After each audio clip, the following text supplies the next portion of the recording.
ప్రియ శ్రోతలు, రోమాపత్రిక 1వ అధ్యాయం 14 నుండి 32వ వచనం వరకు మనం పాఠం చెప్పుకోబోతున్నాము. వినండి.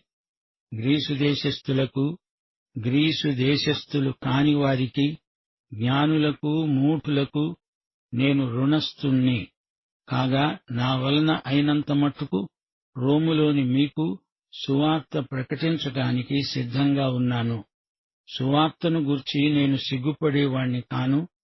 నమ్మే ప్రతివానికి, మొదట యూదునికి, గ్రీసు దేశస్థునికి కూడా రక్షణ కలుగజేయడానికి అది దేవుని శక్తి అయి ఉన్నది.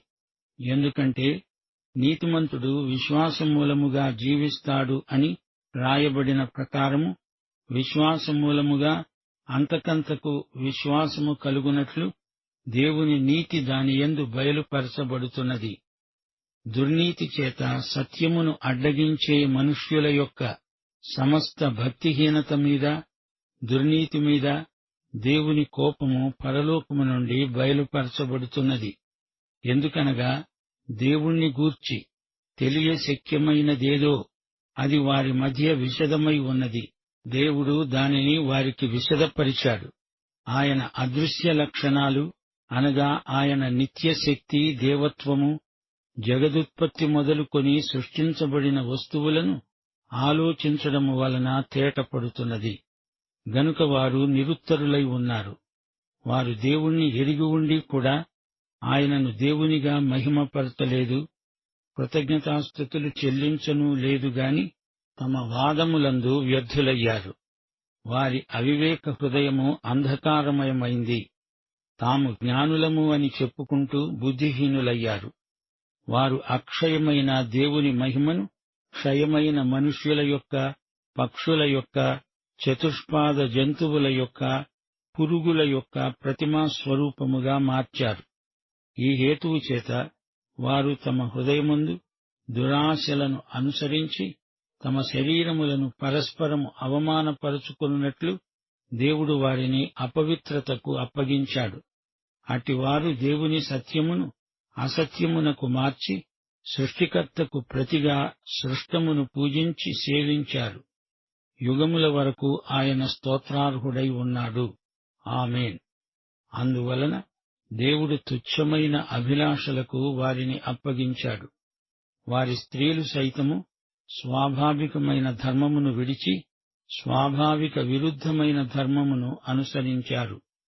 అలాగే పురుషులు కూడా తమ యొక్క స్వాభావికమైన ధర్మమును విడిచి పురుషులతో పురుషులు అవాచ్యమైనది చేస్తూ తమ తప్పిదమునకు తగిన ప్రతిఫలమును పొందుతూ ఒకరి ఎడల ఒకరు కామతప్తులయ్యారు. వారు తమ మనస్సులో దేవునికి చోటియ్యడానికి ఇష్టపడలేదు. గనుక చేయరాని కార్యములు చేయడానికి దేవుడు భ్రష్ట మనస్సుకు వారిని అప్పగించాడు. అట్టివారు సమస్తమైన దుర్నీతి చేత, దుష్టత్వము చేత, లోభము చేత, ఈర్ష్య చేత నిండుకొని మత్సరము, నరహత్య, కలహము, కపటము, వైరము అనే వాటితో నిండినవారై కొండెగాండ్రు, అపవాదకులు, దేవద్వేషులు, హింసకులు, అహంకారులు, బింకములాడేవారు, చెడ్డవాటిని కల్పించేవారు, తల్లిదండ్రులకు అవిధేయులు, అవివేకులు, మాట తప్పేవారు, అనురాగరహితులు, నిర్దయులు అయిపోయారు. ఇట్టి కార్యములను అభ్యసించేవారు మరణమునకు తగిన వారు అనే దేవుని న్యాయవిధిని వారు బాగా ఎరిగి ఉండి కూడా వాటిని చేస్తూ ఉన్నారు. ఇది మాత్రమే కాక వాటిని అభ్యసించే వారితో సంతోషముగా సమ్మతిస్తున్నారు. శ్రోతలు వింటున్నారా? పౌలు తానేమై ఉన్నాడో అది తెలియచేస్తున్నాడు. గ్రీసు దేశస్థులకు తదితరులకు నేను రుణస్థుణ్ణి అంటున్నాడు పౌలు.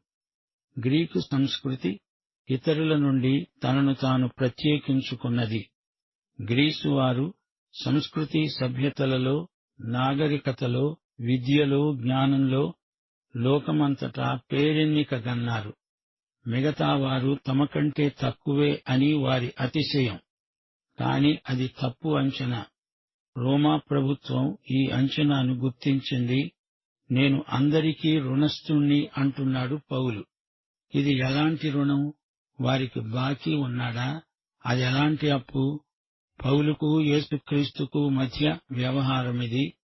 పౌలు యేసు నుండి కృపాబాహుళ్యం పొందినవాడు. నశించిన ఈ లోకానికి ఈ విషయంలో తానెంతో అచ్చి ఉన్నాడు. క్రైస్తవ సోదరీ సోదరులారా, మీ బాకీలన్నీ మీరు తీర్చారా చెప్పండి. ప్రతి ఒక్కరూ సువార్త అర్థవంతంగా వినే వరకు మనము వారికెంతో అచ్చి ఉన్నట్టే. సువార్త ఎన్నడూ వినని వారెందరో ఉన్నారంటే మనం వారికి రుణస్థులం. సువార్త ప్రకటిస్తేనే కాని ఈ బాకీ తీరదు.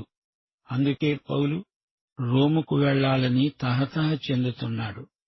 దేవుని వాక్యాన్ని సర్వత్రా ప్రకటించి నా బాకీ తీర్చుకుంటాను. ఇదే పౌలు ప్రతిజ్ఞ. నేను రుణస్థుణ్ణి, అప్పు తీర్చడానికి నేను సిద్ధం. నేనీ విషయంలో సిగ్గుపడను. ఇది బీదల సువార్త అంటారా? అందులో నేను సిగ్గుపడేది ఏమీ లేదు. అది దేవుని శక్తి. నేను సిగ్గుపడను. దాన్ని ప్రకటించటంలో అతిశయిస్తాను. సువార్త అంటే ఏమిటనుకుంటున్నారు? ఇది దేవుని మహాశక్తి, దివ్యశక్తి, రక్షణ కలుగజేసే దేవుని శక్తి. ఇదొక డైనమైట్, అనగా జ్వాలాగర్భితమైన అతీత శక్తి. రక్షణ అనే మాట క్రైస్తవ పదజాలమంతటిలో విస్తృతమైన అర్థము గలది. రక్షణ అనే మాటలో కృపాశీర్వాదాలన్నీ ఇమిడి ఉన్నాయి. విమోచన, విడుదల, నీతి, మహిమ, స్వస్థత మొదలైనవన్నీ రక్షణకు సంబంధించినవే. రక్షణ దేవుని క్రియ, రక్షణ దేవుని ప్రక్రియ. నేను రక్షించబడ్డాను, రక్షించబడుతున్నాను. యూదుడికి, గ్రీసు దేశస్థుడికి అందరికీ ఇది ఒకటే సువార్త. జాతి, మత, కుల వివక్షత లేనే లేదు. ఇది వ్యక్తిగత సువార్త. ఎవరికి కావాలంటే వారు రావచ్చు. ఇది సార్వత్రిక సువార్త. అయితే విశ్వాసముంచిన వారికే ఇది వర్తిస్తుంది. వ్యక్తిగత విశ్వాసమే అర్హత, యోగ్యత.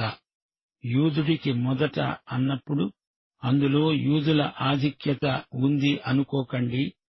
దేవుని సువార్త పక్షపాతమెరుగనిది. యూదుడు, గ్రీసువాడు అందరూ సువార్తను వినాల్సిందే. అయితే పెంతెకొస్తునాడు అది చూడబోతే యూదుల సమాజానికి, సమూహానికి పరిమితం అనిపించింది.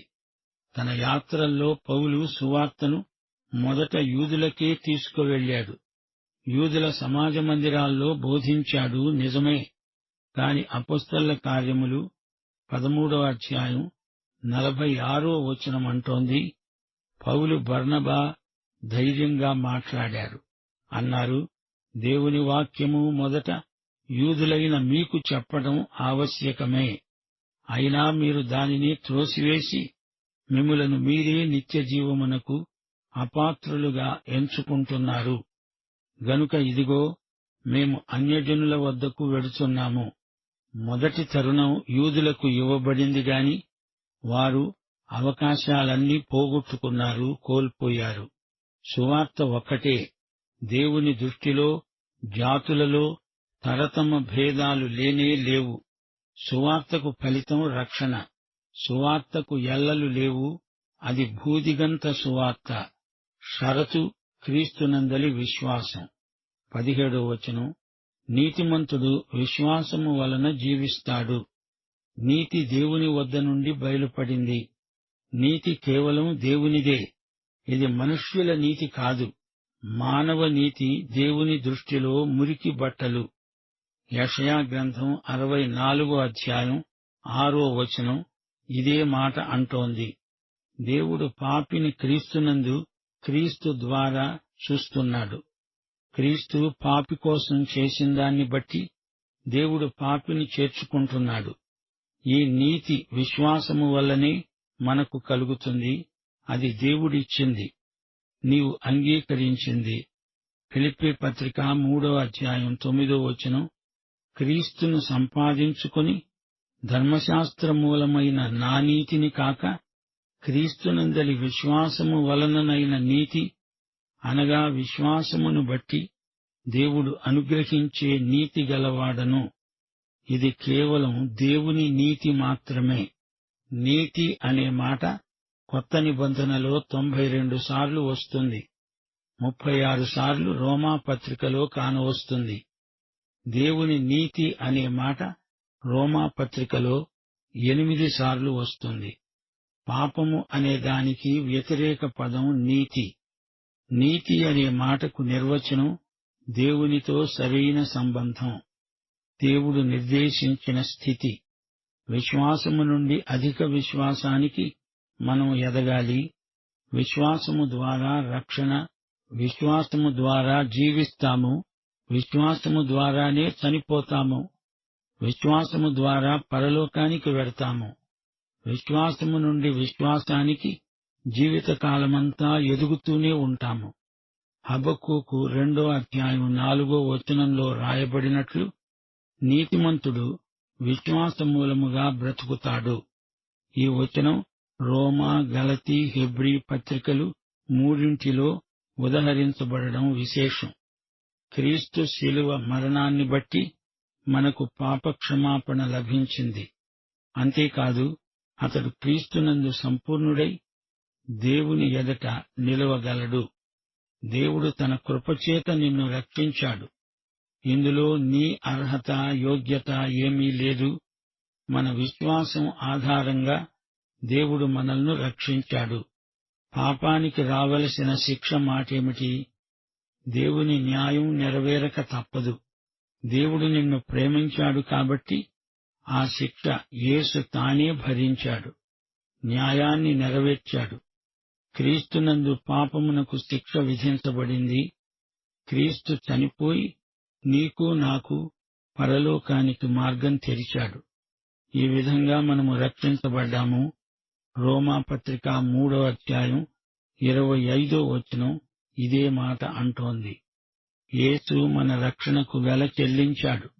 యేసు రక్తమందు మన పాపపు డాగులు కడిగివేయబడ్డాయి. 18 నుండి పౌలు మానవుని పాపాలు ఎలాంటివో, అవి ఎంత హేయమైనవో, నీచమైనవో వివరిస్తున్నాడు. మానవుడు పాపి అనేది సార్వత్రికమైన వాస్తవం. మానవుడు పాపి అని రుజువు చేయనక్కర్లేదు. మానవుడు పాపే. పరలోకము నుండి దేవుని నీతి బయలుపరచబడింది. దేవునికి పాపమంటే ఎంత కోపమో, ఉగ్రతో ఇక్కడ వివరించబడింది. మానవుని పాపాన్ని దేవుడు ఎంతో గర్హిస్తున్నాడు. దేవుని సాధారణ ప్రత్యక్షతను చూడండి. మానవుని దుర్నీతి, అవినీతి బరితెగిపోయాయి. దేవుని ఉగ్రత బయలుపరచబడింది. రక్షణ అంటే ఏమిటో తెలుసుకోవాలంటే ముందు పాపమంటే ఏమిటో తెలుసుకోవాలి. మానవుని పాపం ఎంత ఎక్కువో అంత పరిమాణం రక్షణలో ఉంది. దేవుని ఉగ్రత పాపం పట్ల దేవుని వైఖరిని వెల్లడి చేస్తుంది. అంతే. దేవుని ఉగ్రత పవిత్రమైనది.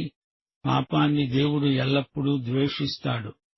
పాపాన్ని దేవుడు అసహ్యించుకుంటాడు. దేవుని వైఖరి నాడు నేడు ఒకటే. అదేమీ మారలేదు. దేవుడు క్రీస్తునందు పాపిని క్షమించి నూతన సృష్టిగా చేసుకుంటున్నాడు. పాపి దేవుని నీతినైనా పొందాలి, లేదా దేవుని ఉగ్రతనైనా పొందాలి. మధ్య మార్గం లేదు. నీతి, ఉగ్రత ఈ రెండూ పరలోకము నుండే బయలుపరచబడడం విశేషం. పాపం ఎంత చెడ్డదో తెలుసుకోవాలంటే ఈ రోజున రోగాల జాబితాను చూడండి. పాపం మీద శాపం నిలిచి ఉంది. దేవుని తీర్పు నిలిచి ఉంది. దుర్నీతి, భక్తిహీనత ఇది దేవునికి పూర్తిగా వ్యతిరేకమైంది. ఈ రోజున మనుషులు మరీ నిర్దేవులైపోతున్నారు. దుర్నీతి మానవుల పట్ల భక్తిహీనత, దేవుని పట్ల మనిషి కనపరిచే వైఖరి. దేవుని ప్రభుత్వాన్ని మనిషి వ్యతిరేకిస్తున్నాడు. దేవుని తీర్పు, ఉగ్రత మానవుల పాపాలపై కృమ్మరించబడుతోంది. సత్యమును అడ్డగించే మానవుని అవినీతిపైకి దేవుని ఉగ్రత వచ్చి పడుతుంది. 19 దేవుణ్ణి గూర్చి తెలియశక్యమైనది దేవుడు తన సాధారణ ప్రత్యక్షంలో బయలుపరిచాడు, విశదపరిచాడు. సృష్టి పరిశీలనలో కొన్ని సత్యాలు మనకు బోధపడతాయి. దేవుని అదృశ్య లక్షణములు, ఆయన నిత్య శక్తి, దేవత్వం చూచాయగా సృష్టి పరిశీలనలో మానవునికి కనపడతాయి. దేవుని వ్యక్తిత్వము, ఆయన శక్తి మనకు సృష్టి పరిశీలనలో గోచరిస్తాయి. దేవుడు ఈ సృష్టిని కలుగజేసినప్పటి నుండి దేవుని కర్తృత్వం మనకు పరిశీలనలో కనపడడం నాటి నుండి నేటి వరకు అనుభవమే. అయితే ఈ సాధారణ ప్రత్యక్షం సమగ్రం కాదు, మసకగా కనపడుతుంది. సృష్టి సృష్టికర్త వైపు చూపుతుంది. కీర్తనలు 8:3 నీ చేతి పని అయిన నీ ఆకాశములను, నీవు కలుగజేసిన చంద్ర నక్షత్రములను నేను చూస్తున్నాను, ఆలోచిస్తున్నాను, పరిశీలిస్తున్నాను. 19 కీర్తన 1 ఆకాశములు దేవుని మహిమను వివరిస్తున్నవి, అంతరిక్షము దేవుని చేతి పనిని ప్రచురపరుస్తున్నది. దేవుని నిత్యశక్తి, దేవత్వము సృష్టి పరిశీలనలో అవ్యక్తంగా వ్యక్తమవుతుంది. దేవుని శక్తి నిత్యమైనది. ఆయన దేవత్వము, శక్తి, వ్యక్తిత్వము అంతటా పరోక్షంగా సృష్టిలో ప్రతిఫలిస్తుంది. అపొస్తలుల కార్యములు 14:17 పౌలు ఇదే మాట అన్నాడు. ఆకాశము నుండి మీకు వర్షమును, ఫలవంతములైన ఋతువులను దయచేశాడు. ఆహారమును అనుగ్రహిస్తూ, ఉల్లాసముతో మీ హృదయాలను నింపుతూ, మేలు చేయడము చేత తనను గూర్చి సాక్ష్యము లేకుండా చెయ్యలేదు. అపొస్తలుల కార్యములు 17:29 పౌలు అన్నాడు, మనము దేవుని సంతానమై ఉండి మనుష్యుల చమత్కార కల్పనల వలన మలచబడిన బంగారమునైనా, వెండినైనా, రాతినైనా దేవత్వము పోలి ఉన్నదని తలంచకూడదు. మనిషిలో అజ్ఞాతంగా దైవజ్ఞానం ఉంది. నాస్తికుడవటాన్ని మానవ మనస్సాక్షి ఒప్పుకోదు. అయినా నాస్తికులు తమ మనస్సాక్షిని తొక్కిపట్టేస్తారు. మనస్సాక్షి నోరు నొక్కుతారు. 14 కీర్తన 1 దేవుడు లేడని బుద్ధిహీనులు తమ హృదయములో అనుకుంటారు. దేవుని ఉనికిని కాదనేవాడు వెర్రివాడు, పిచ్చివాడు. సృష్టి పరిశోధన, పరిశీలన మనిషిని నిరుత్తరుణ్ణి చేస్తాయి. వెలుగును వ్యతిరేకించే మానవతకు అది ఉన్మాదమే అంటున్నాడు దేవుడు. ఏదెను తోటలో నుండి మానవుడు 7 మెట్లు కిందికి దిగిపోయాడు. మానవుడు పాపం చేత క్రిందికే పతనావస్థకు దిగిపోతున్నాడు. రాను రాను పాపి అయిన మానవుడు అధోగతికి దిగజారిపోయాడు. దేవుడు అనుగ్రహించిన వెలుగు కొలది మానవుడు ఎన్నడూ జీవించి ఉండలేదు. దేవుణ్ణి గురించి తనకు కొంత తెలిసినా మానవుడు దానిని లక్ష్యపెట్టలేదు. దేవుణ్ణి మహిమపరచలేదు. దేవుడు చచ్చిపోయాడని మనిషి ఏమేమో అంటున్నాడు. మనిషి ఈ రోజున తనకు తానే దేవుడైపోతున్నాడు. అందుకే అధఃపాతాళానికి దిగిపోతున్నాడు. దేవునికి మానవుడు కృతజ్ఞుడై ఉండడము మానేశాడు. 10 మంది కుష్ఠరోగుల్లో ఒకడు మాత్రమే కృతజ్ఞత వ్యక్తం చేశాడు. మరి ఇప్పుడు 100 మాత్రమే కృతజ్ఞులున్నారు. దేవుణ్ణి గురించి వ్యర్థమైన వాదోపవాదాలు పెట్టుకుంటున్నారు. పరిణామవాదంలో వీరి అవిశ్వాస పరిమాణం మరీ ఎక్కువైపోయింది. వీరి అవివేక హృదయాలు చీకటి కోణాలైపోయాయి. దేవుణ్ణి ఎరిగిన వారు కూడా ఎరగని వారి కంటే కనాకష్టమైపోతున్నారు. హృదయం నిండా అవివేకం తాలూకు అంధకారం దట్టంగా నిండి ఉంది. జ్ఞానులమని చెప్పుకునే వీరు బుద్ధిహీనులయ్యారు. మానవుల వేదాంతాలు దేవుని దృష్టిలో అవివేకం, అజ్ఞానం, వెర్రితనం. వీరి ఆత్మలకు పిచ్చెక్కింది. దేవుణ్ణి అవమానపరచడానికి దేవునికి ప్రతిమలను తయారు చేశారు. జంతువుల రూపంలో, సరీసృపాల రూపంలో దేవునికి విగ్రహాలను నిర్మించారు. దేవతలను అసంఖ్యాకములుగా కల్పించారు. మానవ సంస్కృతి పాపభూయిష్టమై దేవునికి దూరమైపోతోంది. దేవాలయాలు దేవదాసీలకు స్థావరమైపోయాయి. దేవుణ్ణి పాపిష్టి మానవుడి రూపానికి తగ్గించారు. విగ్రహారాధన దేవునికి మానవుడు గీచిన కార్టూను బొమ్మ. యేసు బొమ్మలు, చిత్రపటాలు యేసును అవమానపరుస్తాయి. యేసు జీవితాన్ని నాటకీకరించి సినిమా తెరకెక్కించిన కళాకారులను ఏమనాలి? ఆ తీర్పు దేవునికి అప్పగిద్దాము. గ్రీసు సంస్కృతి దేవుణ్ణి మానవ రూపానికి మార్చింది. అష్షూరు, ఈజిప్టు, బబులోను సంస్కృతులు దేవుణ్ణి మృగరూపంలో, పక్షుల ఆకారంలో, ప్రాకే పురుగుల ఆకారంలో తయారు చేశారు. సృష్టమైనది సృష్టికర్త అవుతుందా? ఆదికాండం 31వ అధ్యాయంలో రాహేలు దొంగిలించిన విగ్రహాలు మొట్టమొదటిసారి పేర్కొనబడ్డాయి. మత సంస్కృతి ఏదైనా మానవుని అధోముఖ యాత్ర చరిత్ర. మతాన్ని వదిలినంత మాత్రాన సరిపోదు.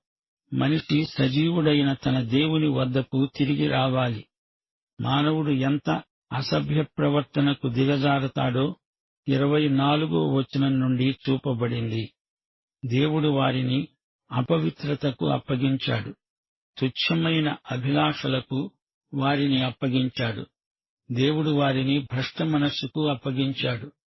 లైంగిక సంబంధాలలో అసహజమైన పోకడలు చెలరేగాయి. దేవుని ప్రత్యక్షానికి దూరమైపోతున్నవారు లైంగికంగా విగ్రహారాధన శోధనలో విషాముష్టి ఫలాలు పండించారు.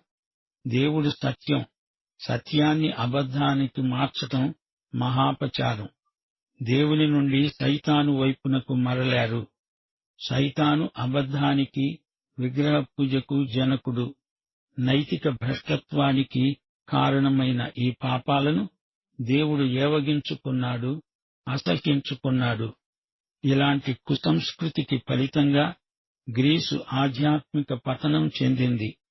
అయితే క్రీస్తునందున్న వారికి ఏ శిక్షావిధి లేదు. పాఠం సమాప్తం. మన ప్రభువైన యేసుక్రీస్తు వారి కృప, తండ్రి అయిన దేవుని ప్రేమ, పరిశుద్ధాత్మ యొక్క అన్యోన్య సహవాసము మనకందరికీ నిత్యత్వము పర్యంతము తోడై ఉండునుగాక. ఆమేన్.